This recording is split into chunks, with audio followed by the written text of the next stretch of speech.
Au nom de la journée organisée ici, je vous dis bonjour. Je ne saurais pas dire merci nominalement ou remercier chacun de vous en citant le nom, sinon je serais injuste. Mais je voulais reconnaître donc l'implication de toute personne qui a permis la mise en place ou l'organisation de cette journée en ce lieu. Je m'appelle Hervé Catolo, effectivement. Lorsque j'ai pris connaissance de l'organisation de cette journée, je me suis dit, on parle du rapatriement parce qu'il y a eu mort d'hommes, il y a eu translocation.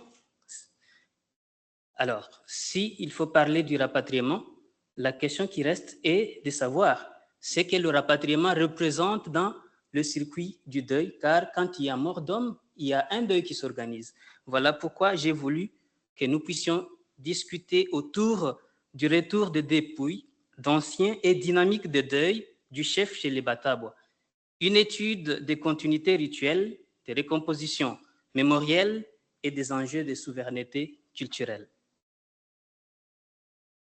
Au fait, autour de cette étude, je souhaite discuter sur ces 5 points.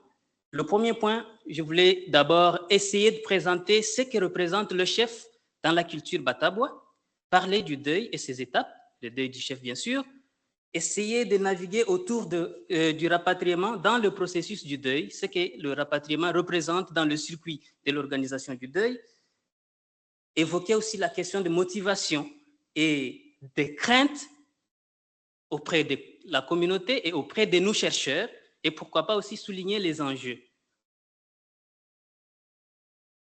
Il y a eu décès, il y a eu mort auprès des communautés batabois. Je ne voulais pas revenir sur ce qu'on a déjà parlé. Nous connaissons très bien que lorsque la colonisation a sonné la porte par l'organisation de la conférence géographique de Bruxelles, il y a eu des expéditions, mais je voulais m'arrêter sur l'expédition des Millstones qui a causé le décès chez les Batabois, le décès du chef Lusinga, non seulement du chef Lusinga, mais des 2 autres chefs, Malibou et Kapampa. Alors, le problème ici, ce n'est pas la manière dont ces chefs ont été assassinés ou la manière dont ces chefs sont morts, mais le problème, c'est ce que ce vide implique, ce que ce vide représente, ce que ce vide cause auprès de cette communauté. Un chef chez les Batabois, il est considéré comme la tête. Si je veux dire la tête, je fais allusion au corps. Il est la tête parce que c'est lui qui a la voix, c'est lui qui permet l'exécution des problèmes, c'est celui qui a le dernier mot. Il est la tête parce que c'est lui qui permet à la communauté, au village, de vivre. Quand je dis de vivre, c'est-à-dire de proposer les solutions. Il est aussi l'intermédiaire. Il est l'intermédiaire entre les esprits de la nature, qui sont les Ngoulou. Vous allez m'excuser, je vais chaque fois revenir sur les différentes appellations des concepts selon le Kitabwa, qui est la langue de la communauté que nous sommes en train d'étudier. Entre l'esprit de la nature qui s'appelle l'Ngoulou et l'humanité, le chef est un intermédiaire. Vous allez comprendre que lorsqu'il y avait des soucis, par exemple une disette ou une maladie quelconque qui frappait la communauté, le chef pouvait par exemple dire « Demain, n'allez pas au champ, nous allons faire telle ou telle autre cérémonie pour mettre fin ou chercher la solution. » Mais d'où lui venaient ces idées? Ces idées lui venaient ou ces idées lui étaient communiquées par les esprits de la nature parce qu'il était le pont. Alors, lorsque le chef décède, est-il encore le pont? Il devient qui quand il est mort?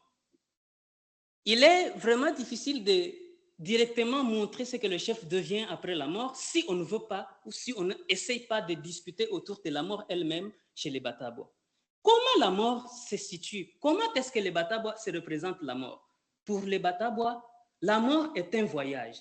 Alors, il ne s'agit pas d'un voyage comme quelqu'un qui quitterait Bruxelles pour aller à Gand-Saint-Pierre ou à Namur. Non, Il s'agit d'un voyage à l'étranger. Et comme vous le savez très bien, pour voyager à l'étranger, on a besoin d'un passeport, on a besoin du visa. Le passeport dans le circuit de la mort, c'est l'incident qui amène la personne à mourir. Ça peut être l'assassinat, ça peut être la maladie, que sais-je. Alors, le visa, c'est le deuil. Le deuil est organisé en respectant les conditions établies par la coutume. Lorsque le deuil n'est pas organisé selon les conditions établies par la coutume, c'est comme qui dirait, on prive au mort le visa qui lui permettrait de transiter, de passer des frontières pour aller ou arriver à la destination qui est l'au-delà. Mais il va dans l'au-delà pour devenir qui? Il va dans l'au-delà pour devenir un mupasi. Mupasi qui signifie esprit bon ou un bon esprit qui sera là comme étant sécurité de la communauté qui est restée, qui sera en train de veiller et pourquoi pas d'intercéder auprès de celui qui nous a créés. Alors, lorsque le chef meurt, pour que l'on permette à celui qui est décédé ou qui est mort d'arriver à sa destination, le deuil s'organise sur 3 activités ou 3 étapes. La première étape, c'est l'annonce de la mort. La mort du chef ne s'annonce pas comme pour toute autre personne. La mort du chef s'annonce, je vais dire s'annoncer, parce qu'il y a eu évolution, il y a d'autres pratiques qui se sont insérées dans cette annonce. La mort du chef s'annonçait à travers le tam-tam. Chez les Bataba, ils appellent un konvi. On tambourinait pour signaler la mort du chef. Mais pourquoi tambouriner? Pourquoi ce tam-tam? On utilisait ce tam-tam parce que le chef était une personnalité sacrée. Alors, il ne fallait pas permettre à n'importe qui de prendre connaissance ou d'être averti déjà à la première minute qu'il est décédé, qu'il est mort. Il fallait au moins permettre d'abord aux initiés de prendre connaissance de la mort du chef. Et par après, ce sont les initiés qui savaient comment vulgariser le message. Quand est-ce qu'on annonçait la mort du chef? Chez les Tabois, l'annonce de la mort arrive après les soins ou les toilettes funèbres. Après avoir préparé le chef, on a constaté la mort. Qui constate la mort? C'est le moufoumou qui est attaché à la cour. Il constate la mort. On apprête le corps du chef. On le place dans la civière. C'est alors que le tam-tam sonne. Ah, le village est alerté. Et lorsque le village est alerté, l'annonce nous introduit dans la deuxième étape qui est le déroulement du deuil. Mais comment est-ce que le deuil s'est déroulé?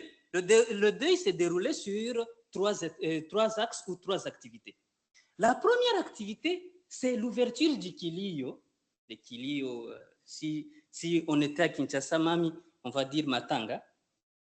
Donc, dans le kilio, c'est le moment où tous les villages accourent au lieu du deuil. On vient, on pleure. On présente ce que le chef a été. On présente ce que le chef avait initié comme projet. On présente ce que le chef pensait de sa communauté, comme qui dirait. On présente ce que la personne qui vient de nous quitter et ce qu'il vient de causer comme vide. Entre-temps, il y a l'ouverture du kilio. Il y a un groupe qu'on appelle, selon la coutume, les Kambula. Les Kambula, sont les organisateurs du deuil, selon la coutume Batabo. Ces organisateurs proviennent d'où? Les organisateurs du deuil proviennent du clan, parce que les Batabois vivent en association. La communauté Batabois aujourd'hui est constituée de 6 clans, et chaque clan a au moins son clan qu'on appelle un clan ami. Cette collection s'appelle les Buendo qui signifie amitié entre les clans. C'est comme les Kansabala, ils vivent dans l'amitié avec les Baanza. Alors c'est dans ce clan ami où on tirait les femmes tout comme les hommes pour constituer le groupe des Kambula. Quel est le rôle des Kambula dans cette organisation du deuil?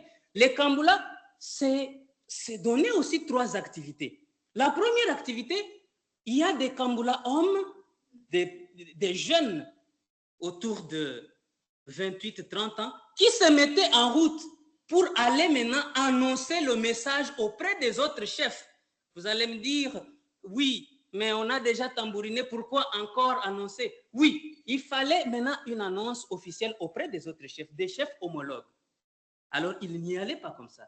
Ils y allaient avec une poule à la main pour faire parvenir le message au chef homologue que votre collègue n'est plus. Et lorsqu'ils arrivaient, le chef à qui on a annoncé le message restait se préparer aussi pour venir assister au deuil. Ça, c'est la première équipe. La deuxième équipe se mettait, s'activait pour apprêter tout ce qu'il faut pour l'organisation du deuil. Bois de chauffage, de l'eau, la farine, la cotisation dans le village. Et la troisième équipe s'activait aussi pour préparer les funérailles du chef. Et cela, on va se poser la question, quand est-ce que le funérail du chef intervenait? Le funérail du chef chez les Tabois intervenait toujours la nuit. Et cette pratique continue jusqu'aujourd'hui. Ce n'est qu'à minuit que le chef est enterré. Et le cimetière du chef chez les Batabois n'est pas un cimetière comme pour tout le monde. Il est toujours de l'autre côté de la rivière. C'est-à-dire qu'il faut toujours traverser la rivière. Ça a un sens. Je ne saurais pas expliquer ici parce que je n'ai que 20 minutes. Alors, le chef est mort. Comment est-ce que le corps du chef sortait de la maison? Pour les Batabois, le corps du chef, la dépouille, doit sortir par le derrière de la maison. Pourquoi? C'est un message. Il a été humain, il a été vivant, il avait de l'autorité. Mais maintenant, il s'en va. Il doit laisser l'autorité à la terre, car nous naissons tous avec le pouvoir, mais le monde nous donne l'autorité. C'est comme ça que l'on fendait la porte dans le dos de la maison pour permettre la sortie du corps ou de la dépouille et laisser la porte principale à l'entrée de celui qui sera élu. La troisième étape, c'est la clôture du deuil.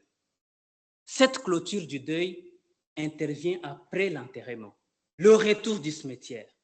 Le retour du cimetière annonçait la clôture du deuil qui commençait par la première formule qu'on appelle Kubweziakakusa. Kubweziakakusa qui signifie rendre l'os. Quand on dit rendre l'os, ça ne signifie pas qu'on a pris l'os du chef qu'on doit rendre à la famille, non.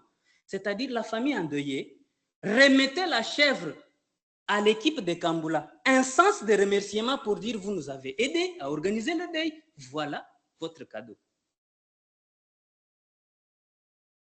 Motivation. Vous allez comprendre que les Batabois sont victimes.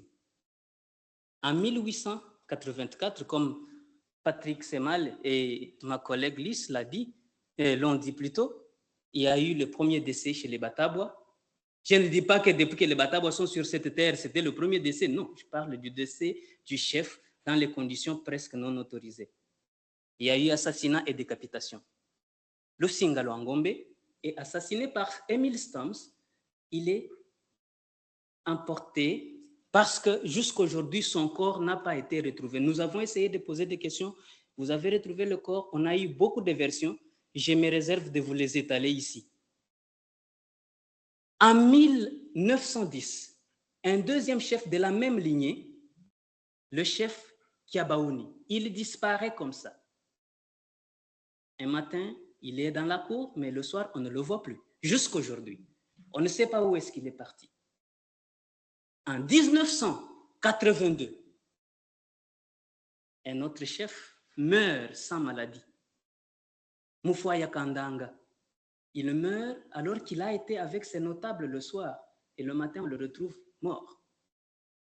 En 2023, un autre chef de la même lignée, Kamale, on le retrouve dans sa maison décapité, démembré.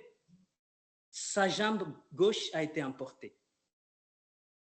Alors, tous ces événements amènent les Batabois à comprendre qu'il y a quelque chose qui ne marche pas. Qu'est-ce qui ne marche pas? C'est l'organisation du deuil qui n'a pas été correcte et qui n'a pas été fait selon le Nord. Le deuil de Lusingalo Ngombe. C'est alors que les Batabois se sont réveillés pour formuler des demandes du retour de l'unique preuve ou trace matérielle sur Lusinga, qui est le crâne, qui leur permettrait de se rattraper, si je peux dire comme ça. Ceci dit que